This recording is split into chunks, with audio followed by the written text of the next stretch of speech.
This What Do You Mean video is brought to you by how much of an awful person Michael McCormack is and how everyone piled on him yesterday on Twitter, and I just gathered it all and made a video out of it for you. Now, this first bit, something he did from the 90s, I don't really want to say the words, but I feel like I should read it for my audience for your convenience, and I feel like someone who actually understands the gravity and how horrible and hurtful what he says is. So, let's go for it. Excerpts from Michael McCormack's controversial column, The Daily Advertiser, May the 1st, 1993. Dear readers, a week never goes by anymore that homosexuals and their sordid behaviour don't become further entrenched in society. Unfortunately, gays are here, and if the disease their unnatural acts help spread doesn't wipe out humanity, they are here to stay. On Monday, hundreds of thousands of homosexuals marched through Washington in their demonstration intended to show their demands for equal rights and an end to discrimination should no longer be ignored or denied. How can these people call for rights when they are responsible for the greatest medical dilemma known to man? Acquired immune deficiency syndrome. AIDS shows no discrimination. It claims thousands upon thousands of innocent people's lives every year. On the very night of the homosexuals' march, that pompous critic Stuart Littlemore on Media Watch on the Australian Broadcasting Corporation had the goal to criticise various newspaper editors across Australia for gay bashing. He ridiculed them for showing some moral backbone and condemning homosexuality. It's just as well some newspapers are speaking up and acting as watchdogs on moral issues. If it was left up to the likes of Littlemore, heaven knows some of the all-embracing attitude society would be told it was okay to accept. Alright, I think this dude apologized for this by like a couple of decades later, but anyways, I want to address a few things because this was written the year before I was born, so I just want to ask a few questions and make a few points. Gays are here. Where'd they come from, McCormack? Or were the words you were looking for are no longer illegal? Shit like this makes me so glad I was born when I was born.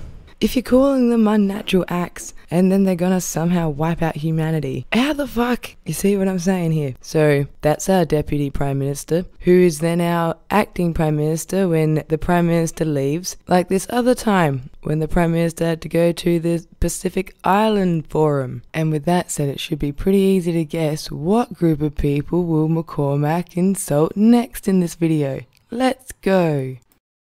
I've never been embarrassed to be in Australia, and I never will. And I'm proud of the fact that we've just tipped in another $500 million to our Pacific Island neighbour friends. We've found that money. We are those island neighbouring friends' biggest supporter.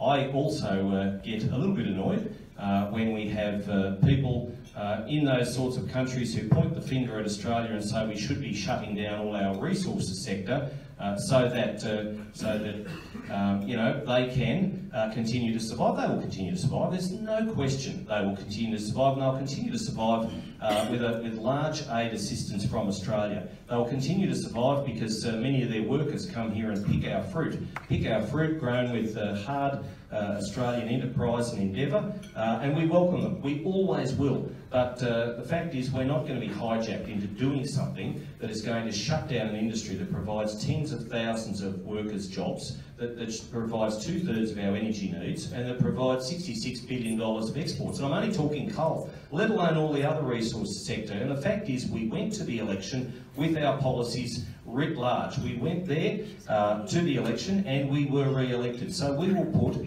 our policies in place. And what we won't do is we won't listen to the Bob Browns of the world who go up and say that we should be shutting down our resources sector. And I'd just like to point out that this is while our Prime Minister was over at Tuvalu, an island where about 10,000 people live, to have a meeting about climate change with all the leaders of the Pacific Island nations that are there, and they were desperately pleading with him to cut back on the coal. Alright, because if he doesn't care about people's islands going underwater, then of course he won't care about when people's islands combust.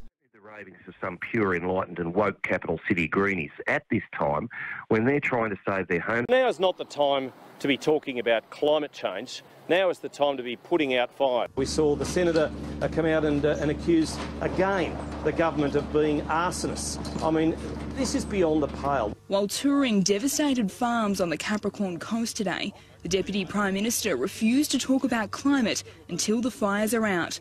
There's been a lot of hysteria around climate change. Climate change isn't the only factor that has caused these fires. There's been dry lightning strikes, there's been self-combusting piles of manure, there's been a lot of arsonists out there causing fires, and I say again, anybody who sees somebody who is deliberately lighting a fire to cause mischief, indeed potentially property damage and even death, should be dobbed in to Crime Stoppers on 1800 333 000. And they've been offered a meeting. Those fire chiefs, those former fire chiefs, so we need to take, at the moment, we need to take our discussions and our feedback and our advice from those people currently in the position. So I'll put that out there straight up. And even some of the current people have said that climate change is not the only factor that has caused these fires. They are very worried by the number of people who are deliberately lighting fires. They are very worried. They're trying to get the fires out. So that's first and foremost. But yes, those people, those former fire chiefs, including Greg Mullins and his group, you know, let's remember that they are funded by Tim Flannery. Let's remember that Tim Flannery was the one who said it would never rain again and the rivers would never run and the sea would rise to such an extent that, you know, nobody should live on the coast, and then went and decided to live on the coast himself. So let's put that out there straight up. But also, they were offered a meeting. They were offered a meeting by a couple of ministers, and they knocked that meeting back. Now, I'm not sure why they knocked that meeting back, and that was early in the fire season, if not just slightly beforehand. But yes, the government is always willing to talk to people in a rational way, in a practical way. But for all those people running around saying we should abandon coal right now, I mean, what are they going to do with our electricity and our power needs this summer if we stop all our coal-fired power stations? If we shut them all down today, what on earth are we going to do as far as our energy needs? Because let's face it, coal provides almost 2/3 of our energy needs. It provides $62 billion worth of exports. So that provides a lot of our state schools and state hospital funding, and it also provides work for more than 54,000 Australians. So I appreciate where people are coming from. I get that people are concerned. I understand that, but you do agree that there needs to be further action on climate change, whatever that may be, even if that's... Yeah, I do. Yeah, absolutely. I do agree. Yes, entirely, yes. Remember that bit of land next to an airport that they bought for 10 times the amount it was worth? Yeah. Does the Deputy Prime Minister still say paying $30 million for a piece of land valued at $3 million is a bargain? What I said was, in time, when we look back at this, we say, well, at least the land next to the Western Sydney Airport is Commonwealth owned. It will cost a lot more in the future had it not been bought now. We have purchased the land, albeit, I know that, you know that, we all know that, $30 million. That's why we're looking into that, the fact of how much and why it costs that much. We're looking into that.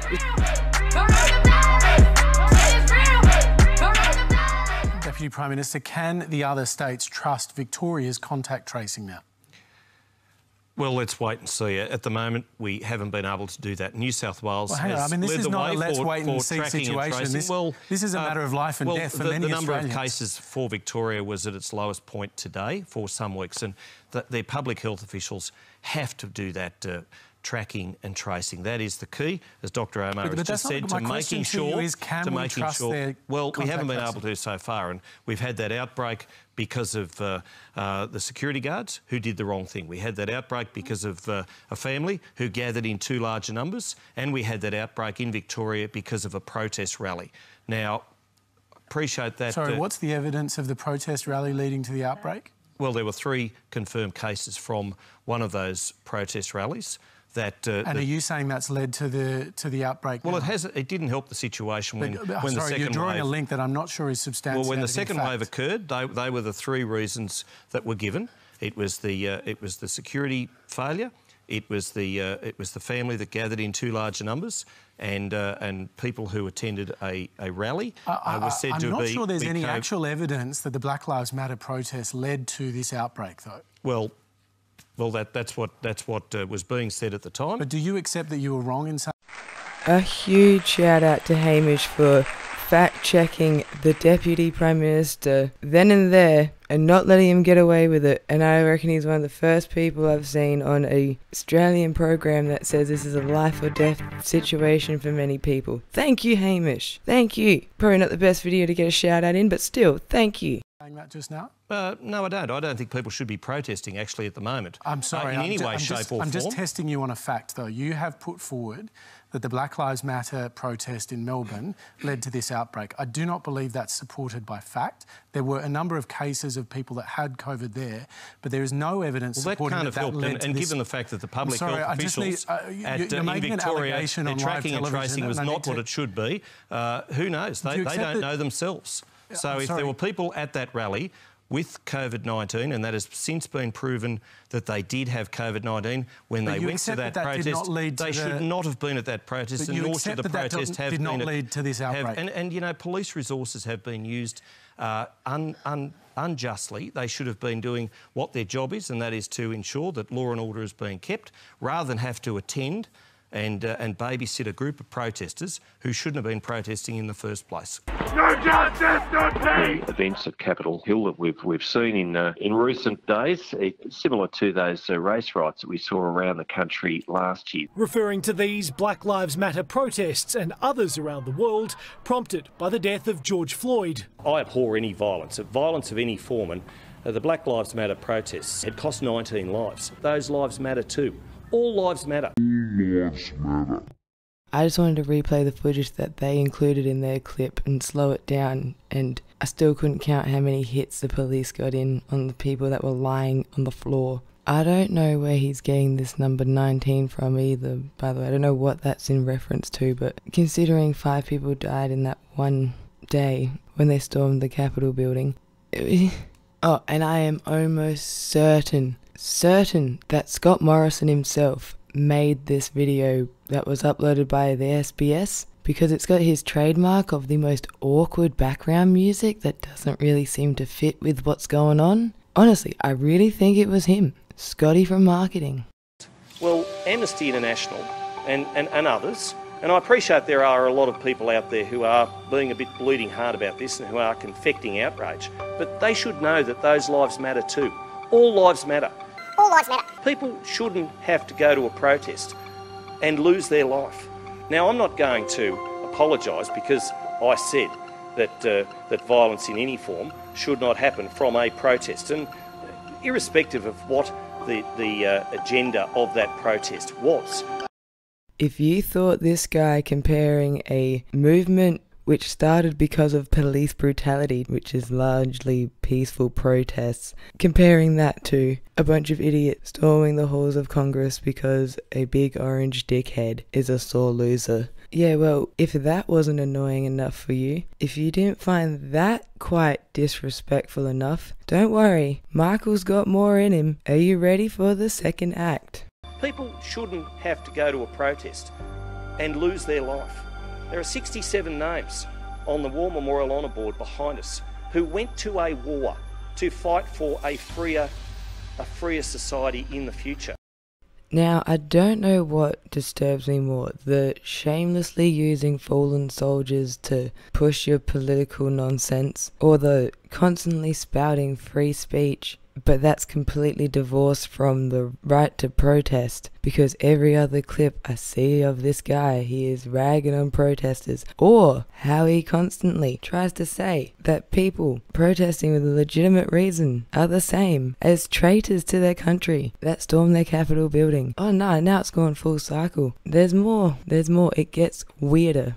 Well, you might look out there and say the sky is blue, and I can see from here that it's grey, but if we go out from under this rotunda, there are probably blue patches.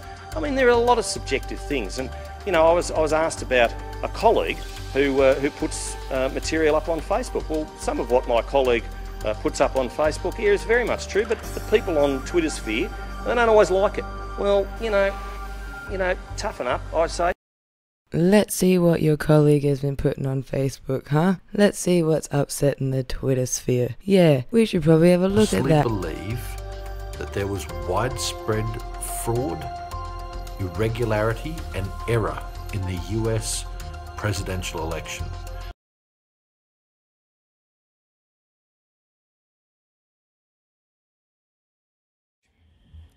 Facts sometimes are contentious, aren't they? And what you might think is right, somebody else might think is completely untrue, and that's part of living in a democratic country.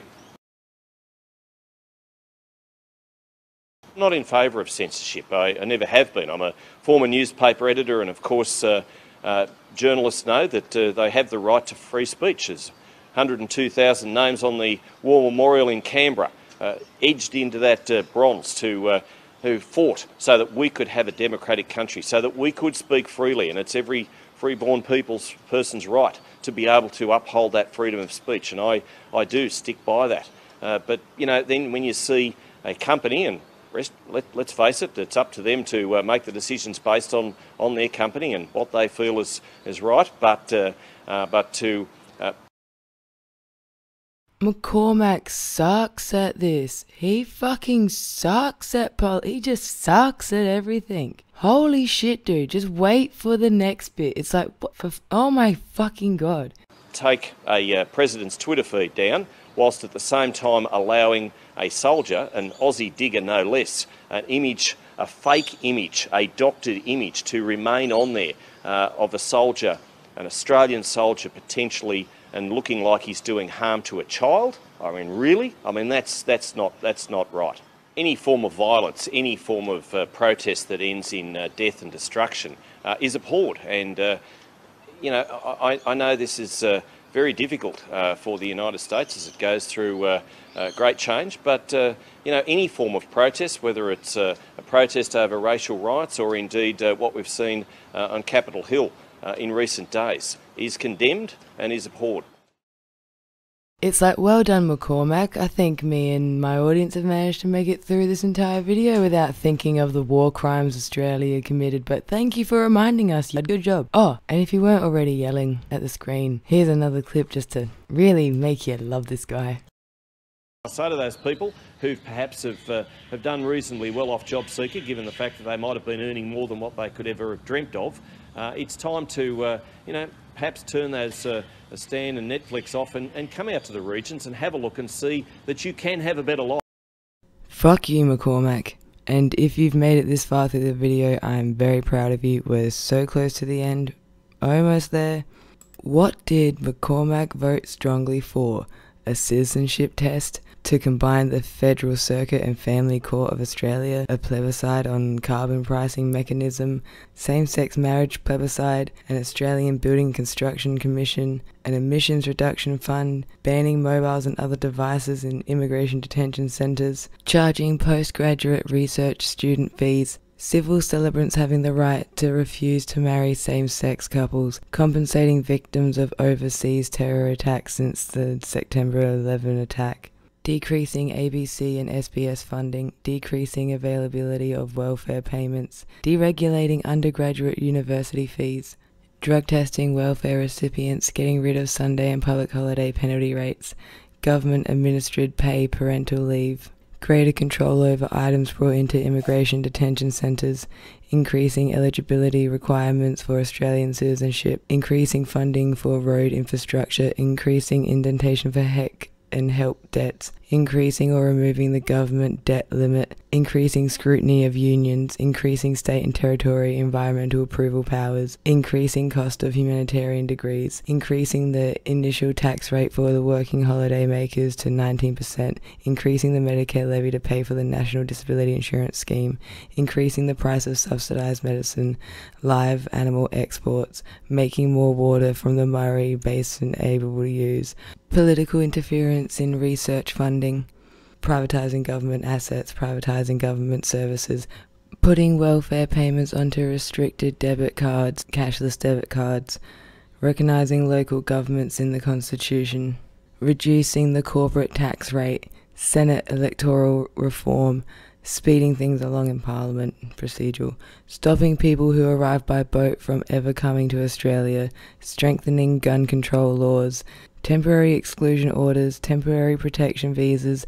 the Coalition's new school funding policy, tighter means for testing for family payments, turning back asylum boats when possible, unconventional gas mining, voluntary student union fees, a mixture of for and against, regional processing of asylum seekers, voted moderately against implementation refugee and protection conventions, letting all MPs speak in Parliament, and more procedural stuff.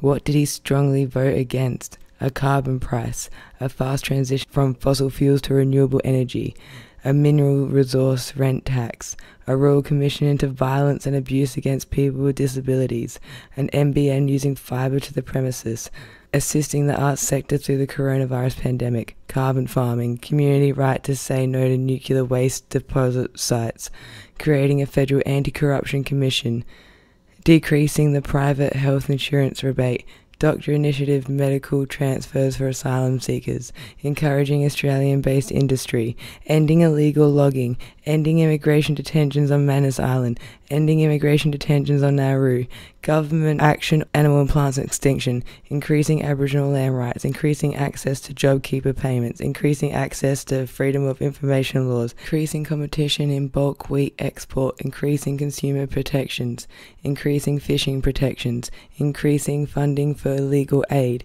increasing funding for university education, increasing funding for vocational education, increasing government support for the dairy industry, increasing housing affordability, increasing investments in renewable energy, increasing marine conservation, increasing penalties for the breach of data, increasing political transparency, increasing protections of Australia's fresh water, increasing restrictions on gambling, increasing scrutiny of asylum seekers' management, increasing the pension age, increasing the diversity of media ownership, increasing the trade unions' power in the workplace, increasing transparency of big business by making information public, letting environmental groups challenge the legality of certain government decisions, making the cashless debit card program voluntary, more scrutiny of intelligence services and the police, Parliament continuing during the COVID-19 pandemic, protecting Australian sovereignty in trade agreements, protecting the Great Barrier Reef, reapproving re-registering chemicals, removal of children from immigration detention, requiring every native title claimant to sign land use agreements, restricting donations to political parties, restricting foreign ownership, same-sex marriage equality, stopping tax avoidance or aggravation tax minimisation, the Australian Renewable Energy Agency, tobacco plain packaging, treating government action on climate change as a matter of urgency.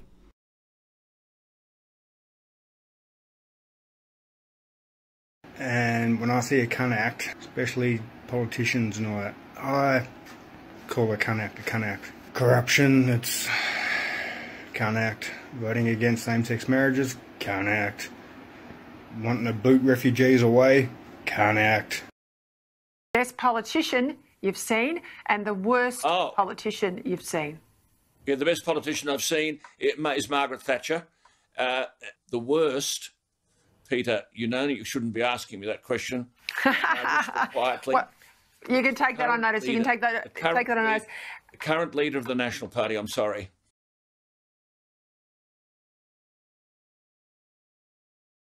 Make Charters Towers great again.